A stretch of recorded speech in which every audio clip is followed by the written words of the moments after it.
Here you see Conor McGregor completely out of his mind at the Saudi Arabia show for Anthony Joshua and Deontay Wilder. They did not fight each other. It was a co-main event type of thing where, they both fought different opponents. And he was sat next to Cristiano Ronaldo. I'm sure you've all seen the memes by now, where he's basically like that meme of the guy who's talking to the girl, and he's like this, and she's just sitting there like this with the cup. You know what I mean? At the baseball game, that meme. That's basically what was recreated, as Cristiano Ronaldo wanted no parts, kept his eyes, forward. Conor's talking to him like this, right into his ear, bashing his ear in.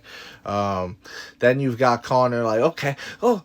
You don't want to talk to me, do you? You don't want to talk now, though. No, though, you don't want to talk to me.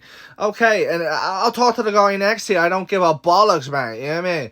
And he just starts talking to the guy next to him, and now Ronaldo's sitting there like this. Like, bro, I just wanted to have a nice night out, chill, Mac, and watch the fight, bro. And now he got Conor.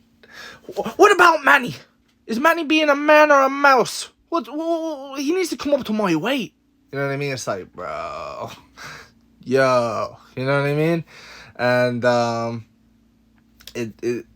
it's not a good look. It's not a good look. This picture's not a good look. The way he was acting's not a good look.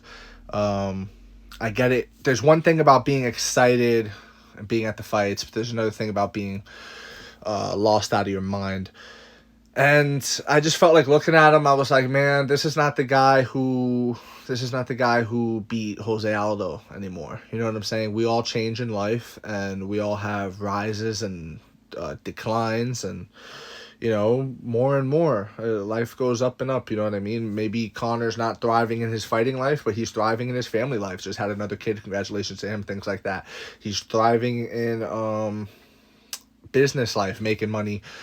Selling Proper 12, Black Forge in the restaurants, all these things that he has, the August McGregor stuff, all these things that Conor has is one thing, but we're talking about the fighting. We're talking about him as a fighter doing what he does. He only has those things because of his fighting. That's, the movies stop. The clothing stops. The whiskey stops. All of that stops if you're not good at fighting. And,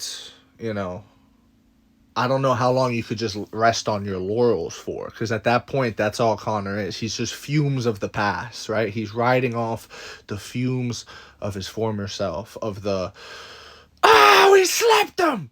And, history has been made, where he knocks out Eddie Alvarez, first two-time double champ. Like, that Conor's different. That Conor's long gone. What do I mean by that? I mean that the habits and daily routine of that Conor McGregor, the Conor McGregor that beat Aldo, the Conor that we saw on the Embeddeds, that version of him is different than the one that wakes up and parties on a Lamborghini yacht, okay?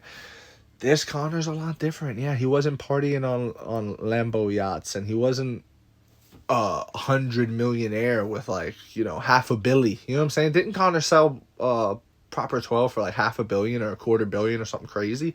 You know what I'm saying? That's big time. That's fuck you money, essentially. And Conor has that, and it's like, why? Like, no, I don't want to get up in the morning and train the way I did for the Chad Mendes fight, or the Aldo fight that turned into that. But you get what I'm saying. No, I don't want to train so hard like I did for this. I just want to wake up and roll out of bed. I don't think Conor's training every day. You get what I'm saying, guys? I don't think he's training every day the way a guy like Michael Chandler is. I think Michael Chandler lives the lifestyle. He's healthy. He has nutritionists year-round. He has all these things. He's in some sort of fitness activity year-round, right? He's either doing some archery shit. He's climbing walls. He's doing kettlebells. He's doing something. He's staying active. He's staying healthy. He's not going on benders and, alcohol fueled things, maybe some other substances, I don't know, allegedly. I don't know. And it's like, bro, is that the best lifestyle for a 35, almost 36-year-old lightweight fighter? You know what I'm saying? This isn't the heavyweight division where you're fucking it's okay. You could fight until you're 44.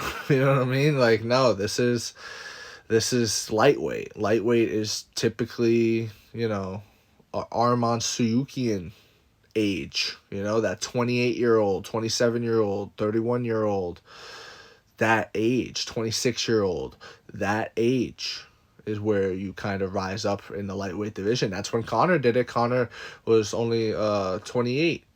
He used to say it all the time. 28 years of age. 28 years of age. All this shit, right? I think he loses to Michael Chandler if he comes back and fights Michael Chandler. I think he loses to a Justin Gaethje. He loses to a Max Holloway. He loses to a Dustin Poirier. Now he's also got the leg too, so now it's just different. Like, it's so much stacked against him, including the lifestyle in which he lives, and I just don't see it happening. The best solution, the best case scenario for Conor McGregor is if, and hear me out, if they did Conor McGregor versus Paddy Pimblett at UFC 300. To me, that makes sense. To me, that's a name fight. It's a money fight. People want to see Paddy. He gets the headlines whenever he fights, and people tune in. He's got a country of the UK behind him. Conor's got a country of Ireland behind him. It would be a big-time fight. Conor, you know, would be going up against another personality in Paddy. It would be a very interesting fight. Paddy Pimblett has some things that could make Conor McGregor look very bad. Like, if Paddy Pimblett gets his back at any point in time, I think Paddy would have potentially an advantage in the grappling. If not an advantage, I know Conor's a black belt now. If not an advantage, I think he would certainly give him a challenge. You know what I mean? I think it would be competitive. I don't think Conor runs away with the grappling. If Paddy doesn't, you know what I'm saying? I'm just looking at both sides. On the feet, though, I think Conor could clip him with the left hand. I think he could clip Paddy, catch him coming in with his chin up in the air the way he does, the way he did against Tony Ferguson, and he can crack Paddy, knock Paddy out, and it's Conor day again, you know? People start going crazy. It's red panty night, all these things. But it is what it is. We are yet to see that, and we are, you know, I don't think we will see it. I think the UFC is going to try to build him, you know. I don't know what they're going to do, because it's so weird. Like, do you want do you want to use the rest of Conor's star to flame an upcoming star like a Paddy, who's not really, because Paddy's kind of like, he's not going to win a title, right?